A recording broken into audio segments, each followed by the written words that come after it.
أعوذ بالله من الشيطان الرجيم بسم الله الرحمن الرحيم الحمد لله رب العالمين والعاقبة للمتقين والصلاة والسلام على رسولنا محمد وعلى آله وأصحابه أجمعين. Bugün sözleydiğen dersimiz Kurban Hayit haqida. Bugün sözleydiğen dersimizning asosiy mazmunlari: birincisi Kurban Hayitning yo'l qo'yilishi va ahamiyati. İkincisi Kurban Hayitda yo'l qo'yilgan ishlar. Üçüncüsü Kurban Hayit bilan Ro'za Hayitning o'xshashligi va farqi. Mushu mazmunlarga to'xtalib o'tamiz. Undaq bo'lsa bir-birlab kelaylik. Birinchi mazmunimiz Kurban Hayit qanday yo'l qo'yilgan? Kurban Hayit qanday yo'l qo'yilgan? Endi biz Ro'za Hayit darsimizni YouTube kanalidagi dars qarasanglar, Ro'za Hayit to'g'risida so'zlagan darsimiz bor. Ro'za Hayitni hijratning 2-chi yo'l qo'yilgan degandik. Kurban Hayit bilan Ro'za Hayit o'xshash yili yo'l qo'yilgan. Ya'ni payg'ambarimiz Muhammad sallallohu alayhi va sallam Makkadan Madinaga hijrat qilib borgan 2-chi yilisi Ro'za Hayit bilan Kurban Hayit yo'l qo'yilgan. Mushu payg'ambar alayhisalom Madinaga kelgan vaqtda Madina ahlininki tabriklaydigan 2 bayram bor ekan, qaranglar. 2 bayram bor ekan. O 2 bayram kunini ular o'zligidan o'z xohishi bo'yicha bekitib olib, shu kunni bayram qilib, hayit qilib o'ynaydi ekan. Shuning bilan Alloh taolo mushu 2 madinaliklarninki 2 bayramining o'rniga Onundamı yaxşı bo'lgan 2 bayramni bizga bayram qilib bergan. O bo'lsa qaysi kun? Ro'za Hayit va Kurban Hayit. Qaranglar, payg'ambarimiz Muhammad sallallohu alayhi vasallam bunday degan, qaranglar. Allah sizlarga o 2 bayramning o'rniga onundamı yaxshi bo'lgan 2 bayramni berdi. O bo'lsa Ro'za Hayit va Kurban Hayitdir deydi. Ya'ni Alloh taolo bizga bu kunni belgilab yetkazib bergan. Yani insanlar tarafından bekletilgan bayram emas vallahi. Ro'za Hayit bilan Kurban Hayitni insanlar bekletilgan şey deb o'ylab qolmanglar. Bu Ro'za Hayit bilan Kurban Hayit Allah tarafından bekletilgan bayramlar. Allah tarafından bekletilgan bayram. Allah taolo eng yaxshi 2 kunga mushu bizning bayramimizni qilib bergan. Endi bilib oldik, Ro'za Hayit bilan Kurban Hayit hijratning 2-chi yilisi mushu madinaliklarning bayramining o'rniga Allah tarafidan belgilangan 2 bayram ekan. Ashu yilisi yo'l qo'yilibdi ekan deb hammalar kalanglardan o'tgan bo'lsa, endi biz Hayitning ahamiyatiga qarab boqaylik. Hayitning ahamiyati bu Ro'za Hayit bo'lsin, Kurban Hayit bo'lsin, ahamiyati asosan o'xshash. Birinchisi Hayit xo'shal bo'ladigan, Allohning ne'matlarini his qiladigan, nihoyat mehribon, gunohlarni mag'firat qiluvchi Rabbimizning iftixorlanadigan kun. Endi biz Ro'za Hayitni o'ylab boqaylik. Ro'za Hayit Ramazan oyidan keyin keladi, shundaqmi? Ramazan oyida biz ibodatlarimizni qilib, Alloh taolo bizning gunohlarimizni mag'firat qilgan holatda, hammamiz Ramazondan gunohlarimiz poklangan holatda chiqamiz. Shuni payg'ambar alayhisalom nima degan? Men soma Ramazona imanan va ihtisaban g'ufira lahu ma taqaddama min zambi. Ya'ni kimiki Alloh taologa iman etgan ve Allah'tan savob umid qilgan holatda Ramazon ro'zasini tutgan bo'lsa, uning ilgari qilingan gunohlari mag'firat bo'lindi degan. Shundaqmi? Agar biz Ramazon oyi to'liq ro'za tutib, ibodatlarimizni joyida qilgan bo'lsak, bizning gunohlarimiz poklangan holatda bo'ladi. Ya'ni poklangandan keyingi kunni Alloh taolo bizga nima qilib berdi? Bayram qilib berdi. Ya'ni Alloh taolo bizning gunohlarimizdan poklagandan keyin bizning eng bek xo'shal bo'lish tegishli bo'lgan bir kunni ro'za Hayit qilib berdi. Endi Kurban Hayitga kelsak, Kurban Hayitni Zulhijja oyining fazilati o'tgan soat dars so'zladik biz. Zulhijja oyi Allohningki mushu Ramazonning oxirgi kunidan boshqa vaqtni saqlagan chog'da 1 yil ichidagi eng bek yaxshi ko'radigan, shu kundagi amallar noytimi katta bo'lgan, Alloh taoloninki berdigan savoblarimi noytimi hasılanadigan ashundoq bir katta kun ekanligini biz so'zlab o'tgandik. Ya'ni mushu katta kundan keyin Alloh taolo bizga Kurban Hayitni qilib berdi. Ya'ni Zulhijjaning eng oxirgi, ya'ni Ro'za Hayit, Kurban Hayitning oldingi kunisi qaysi kuni? Arafat kunisi. Arafat kunisi bir kun ro'za tutsak nima bo'ladi degan qotgan soatimiz bolalar? Qaysanda paqsizlar Arafat kuni bir kun ro'za tutsak qanday savob berildi? Albatta ve kiyinki günah bir yılda günahlarımız mağfiret buldu. İlgiriki ve keyin kildigan, ötüp ketken ve keyin kildigan 2 yıllık günahlarımız mağfiret buldu degandik. Yana muşundaq qattiq kundan keyin bizning 2 yıllık günahlarımız mağfiret bo'lgan, günahdan paklangandan keyingi kunga yana Alloh taolo Qurban hayit kunisini qilib berdi. Bizning xo'shal bo'lishimizga tegishli kunmiki? Albatta, nihoyatmi xo'shal bo'lishga tegishlik, mushu Allohning ne'matlariga shukr qiladigan ashundaq bir kunga. Yani bu 2 gün Allah Taala en katta günlerden keyin Ramazan ayının oxirgi kuni en katta gün bollar. Yani o günüz Qadr kechisi bor, kechisi gündüz naytam katta gün. Zulhijjaning avval 10 kunisi uchun naytam katta gün. Başqa yilning boshqalari selishtirgan chaqda mushu katta 10 kundan keyin, yeni katta oylardan keyin Alloh Taala mushu bayramni bizga qilib berdi.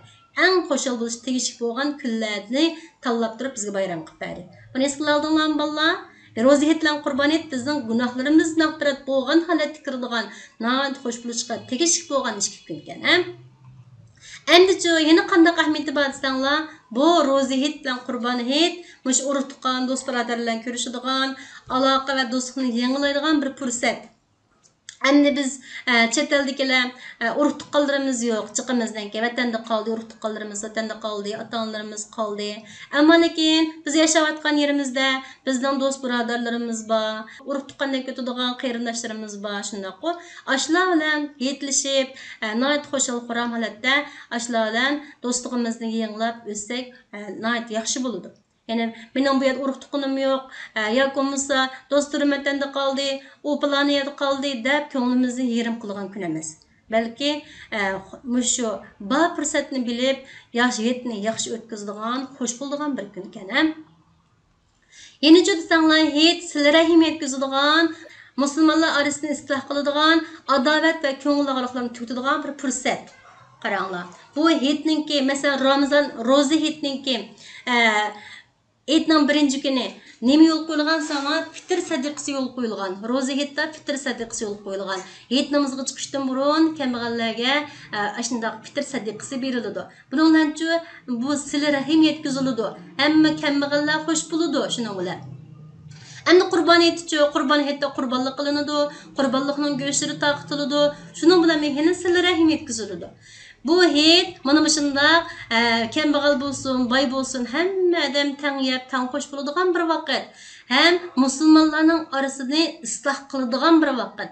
Ya'ni o'sha hayit munosabati bilan ko'ngil og'rib qolgan, bir-biriga adovat qolgan insonlarchi hayit munosabati bilan bir-birini kechirib o'tadi. Ya'ni uyiga hitlab berish orqali burunqi, ya'ni ko'ngilsizlikning hammasi shundan tugab ketadi. Hayit mana shunday xosiyatlik.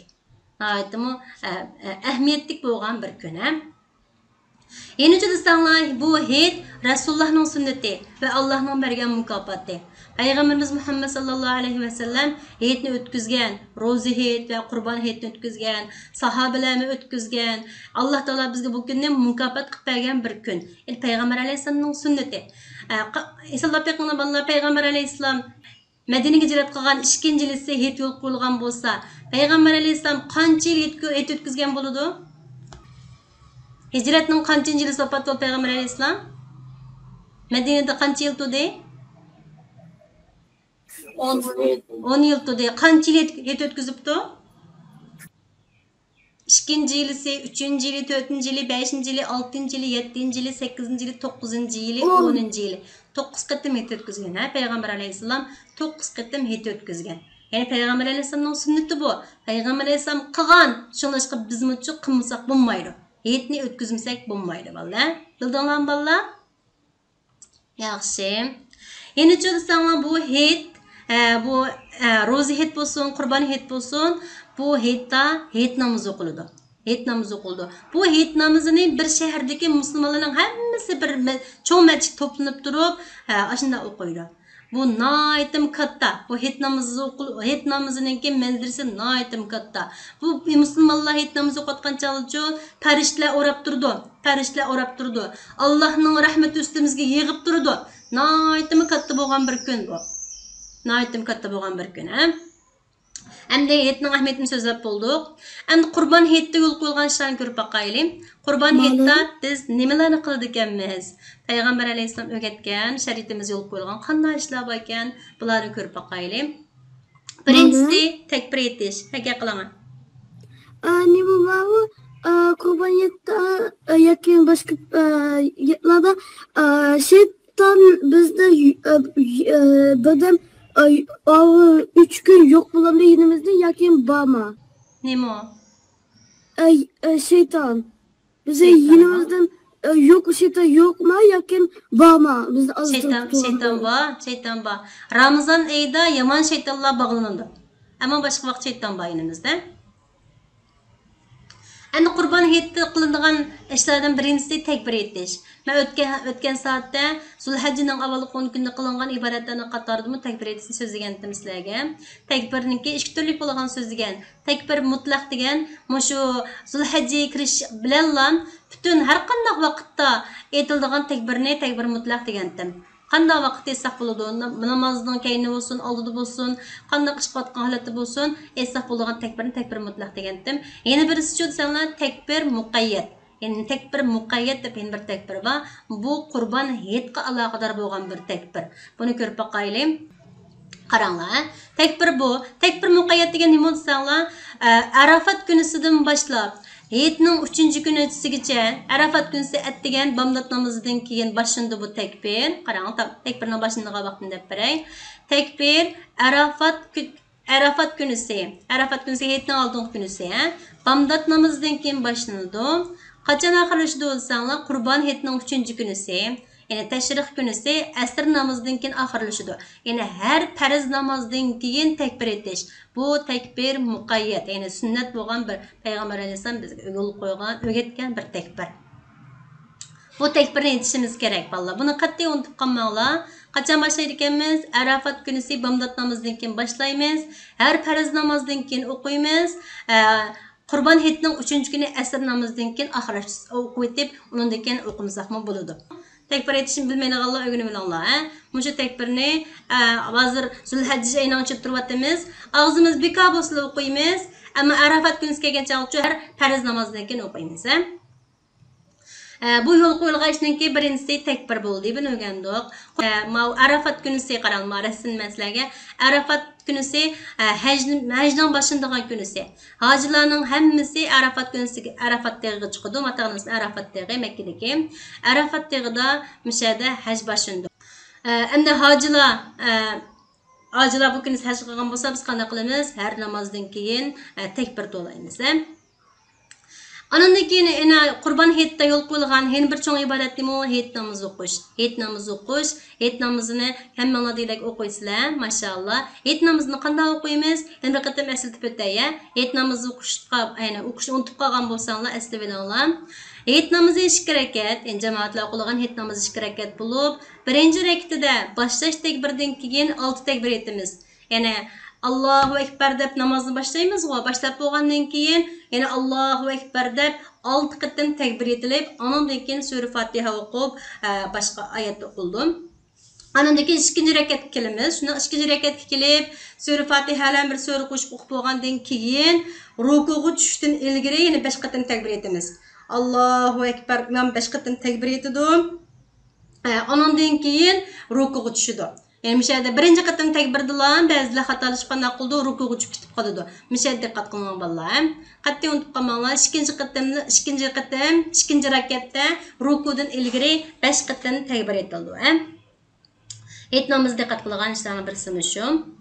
Yana yo'l qo'yilgan ishlardan nima bor desanglar, hayit kunisi yuyinish, chiroyli yangi kiyimlarni kiyish, erlar bo'lsa xushpuroq ishitish.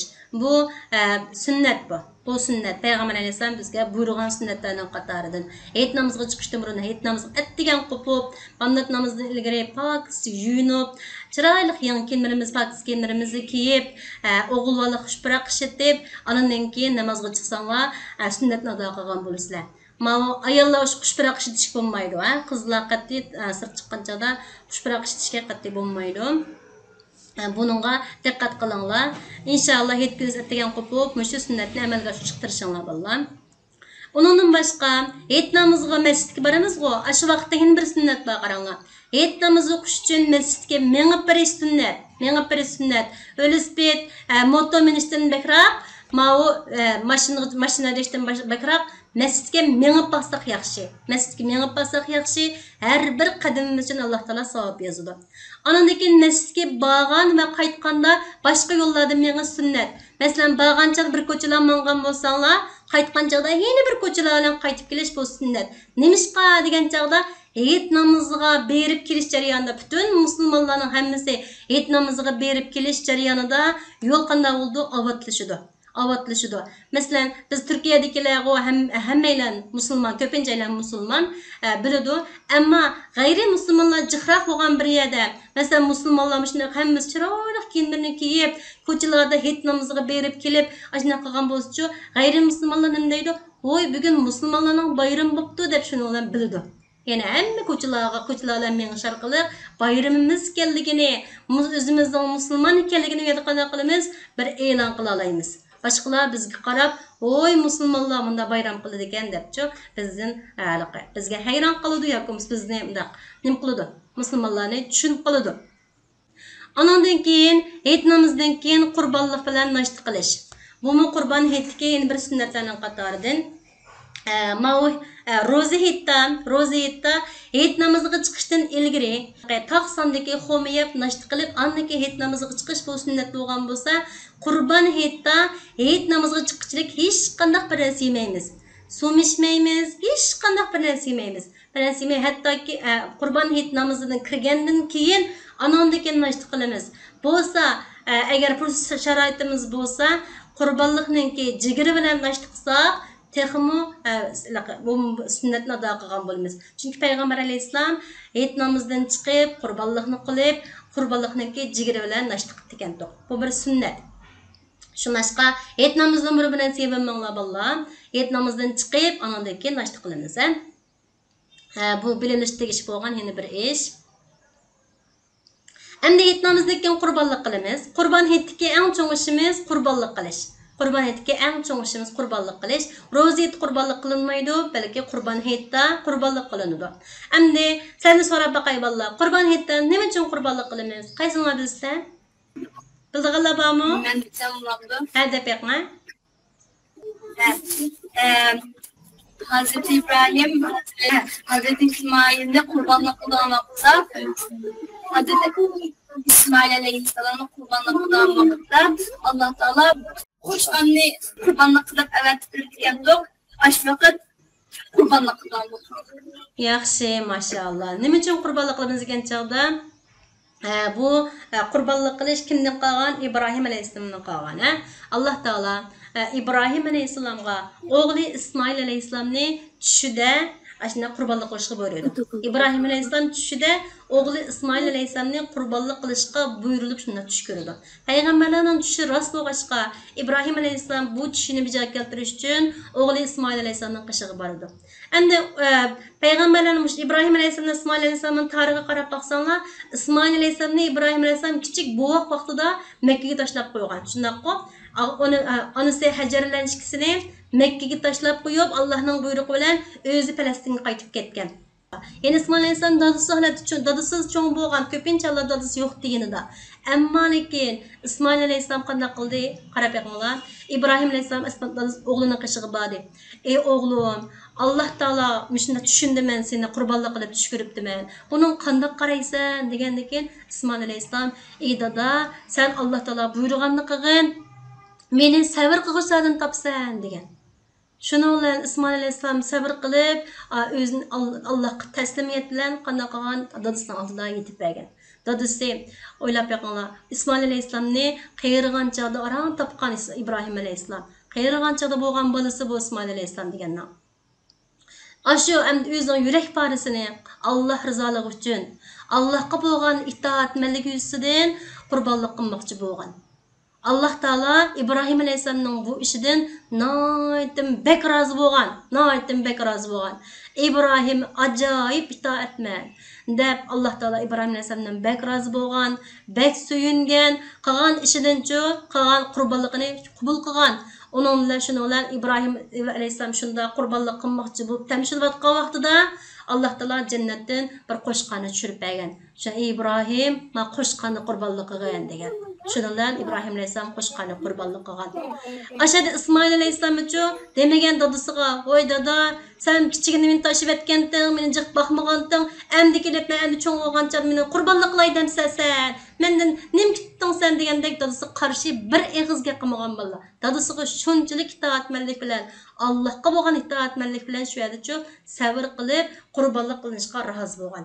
Endi bu İbrahim alayhissalomdan İsmoil alayhissalomning Allohga bo'lgan itoatmanligi, Allohga bo'lgan qulchiligi, Allohni bak rozi qilganligi uchun mushu kunda İbrahim alayhissalom qurbonlik qilmoqchi bo'lgan kunni bizga mushu qurbon hit qilib bergan, kunni qilib bergan.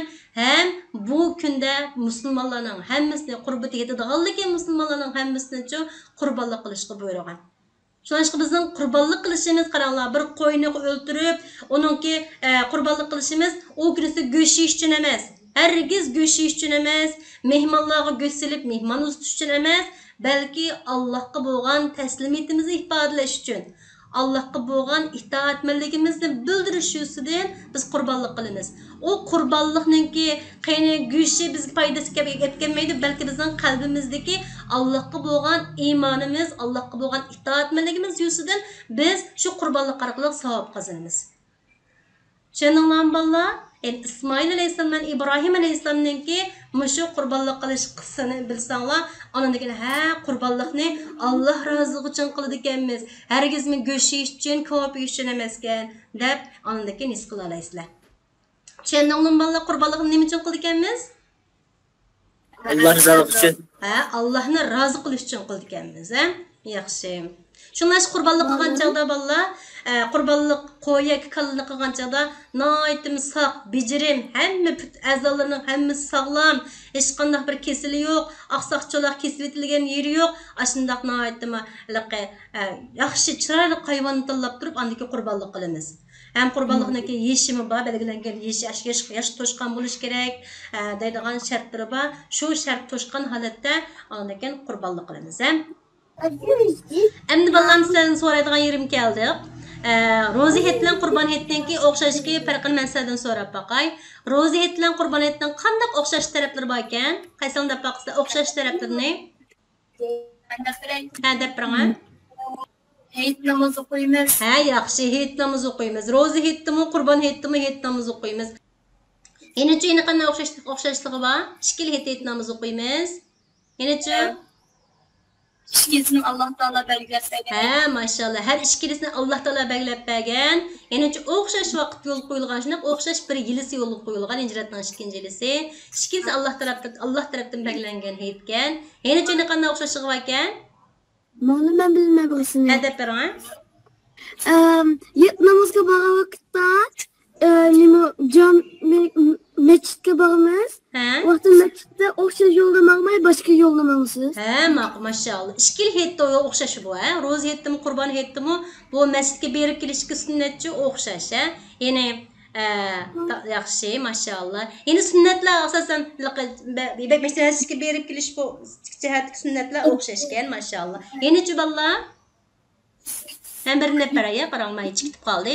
Her ishkisi Allohning musulmonlarga bayroq tanlab bergan eng katta kunlar ekan shunday qo. Ikkili kun eng katta kunlarning ichidagi bir kun ekan. Yaxshi. Yeni-chi bolalar, yana qanday o'xshashlik bor ekan? Siz qanday nimani his qila oldinglar? Men bilmayman. Ha, deng. İşki vaqtda chiroyli yeng kiyimlar kiyamiz. Ha, maşallah. Her ishkiyatda yeng kiyim kiyamiz, her ishkiyatda yuyunib yeng kiyim kiyib berish sunnat. Yaxshi, maşallah. Yeni-chi?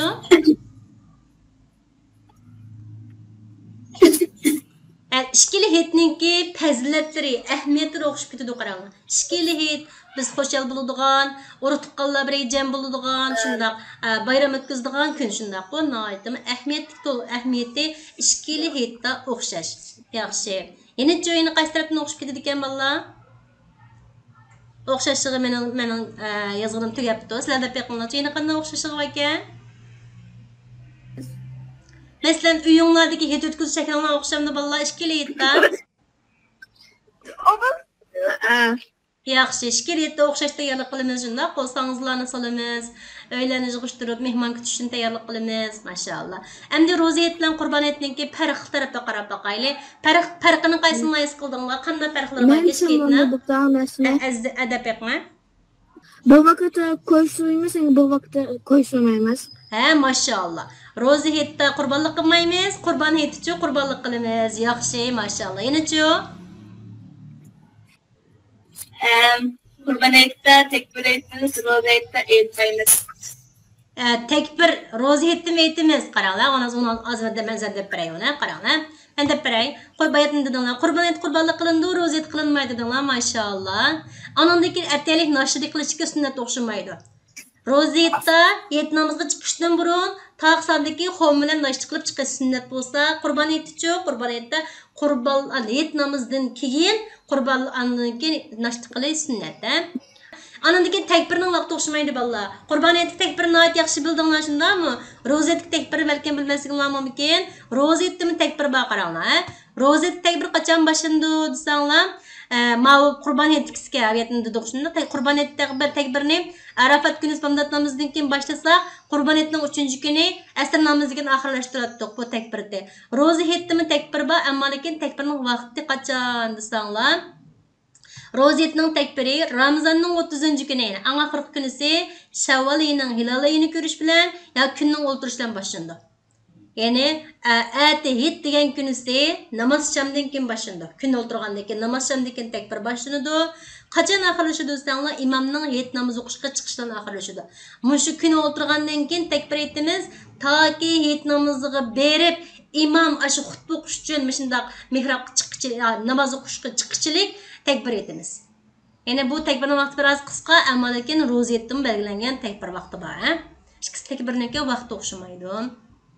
Yana qanday farqlar bor, his qila olgan? Roza aytda fitr sadaq beramiz, Qurbon aytda bermaymiz. Ha, maşallah. Roza aytda hayit namozga chiqishdan burun fitr sadaqasi beramiz, Qurbon aytda fitr sadaqasi yo'q. Yaxshi, maşallah. Ikki hayitning farqini tushunib oldingmi, bolalar? Qurbon aytda nimalarni qildik ekanmiz? Qurbon aytda qurbonlik qildik ekanmiz. Shundami Qurbon hayit namozga chiqdik ekanmiz. Yana-chi, yana nimani qildik ekanmiz? Tekbir tushimiz. Tekbir Arafat kunidan boshlab tekbir o'qiydi ekanmiz. Shundami? Hayitning 3-kuni shu asr namozidagi har nimani farz namozdan keyin tekbir o'qiydi ekanmiz. Yana-chi? Ma'lum? Nimishqa Arafat kunida og'iz zikr o'qiymiz? Bilan aytganda boshqa kunlarda jig zikr o'qimay, Arafat kunida eng jig zikr o'qiydigan kun. Chunki Arafat kunisi Naytim ulug' bo'lgan bir kun. Alloh taolo eng yaxshi ko'rgan kunlardan birisi. Haj ibodatining boshlanadigan kunisi. Arafat kunisi bizning dinimiz butun bo'lgan bir kun. Alloh taoloning Qur'on Karimida deydi: "Al-yawma akmaltu lakum dinakum va atmamtu alaykum ni'mati va raditu lakum al-islam dinan" degan oyat nozil bo'lgan kun. Ya'ni bugun men sizlarningki dininglarni butun qilib berdim. Sizlarga ne'matimni tamomlab berdim deb degan kunimiz. Bizning dinimiz butunlay tamomlangan bir kun. Arafat kunisi bor-ku. Dinimiz butunlay tamomlangan, mukammal bo'lgan bir kun. Arafat kunisi eng mush oyat nozil bo'lgan. Uningdan keyin, ya'ni payg'ambar alayhisalom shu hijratning 10-yili vafot bo'lgan yilisi Arafat kunisi mush oyat nozil bo'lgan. Uningdan keyin dinimizda halol haromga oid hech qanday bir oyat nozil bo'lmagan. Dinimiz butun bo'lgan bir kun bu, ha? Shuning uchun bu kun nihoyatda ulug'. Yani hem hac ibadet kılınılan gün, hem roz tutsak, 2 yıllık günahlarımız kaparat bulungan bir gün. Arafat günü bek uluk gün boğaşqa, o günde şuna tekbirini etiş biz yol koyulgan, sünnet kılıngan. Yani Allah Teala bazı aylarını bazı aylarda şuna afzal qilib bergan, bazı kunlarni esa bazı kunlarni afzal qilib bergan. Shundan bu Allah Teala esa qilib bergan deb tushunsanlar to'g'ri bo'ladi. Allah Teala yo'l qo'yib degan takbir etishni shu kunda deb tushunsangiz to'g'ri bo'ladi. Yeni cüballa, çönmege yıllar var mı? Yeni qanday farq bor ro'za bilan Qurbon hayitning orasida? Asosiy farq shu. Birisi takbirning vaqti, yana birisi qurbonlik, Qurbon hayit qurbonlik qilindi, ro'za qurbonlik qilinmaydi. Yana birisi balla. Yana birisi Naştı etigenlik naştınınki vaqti o'xshamaydi. Bayatan sen bir savundishimiz degandek, roziyatda fitr sadiqasi berildi, roziyat namozdan ilgari qurban etda fitr sadiqasi bo'lmaydi. Yaxshi, maşallah. Yenichi balla, men unutib qolgan mazmun bor ekan. Ma İbrahim Aleyhisselam'niki ma oğlunun imtihan kılınağın ki. Qurban hayitmiş İbrahim Aleyhisselam bilan İsmail Aleyhisselam'ın imtihan qilingan kuni. Yaxshi, maşallah. Maşallah. Şunlar bugün dersimizin mezmunu şada axırlaşdı. Dersim çendinglarmi balla? He. Yaxshi, dersin so'raydigan savolinglar bormi?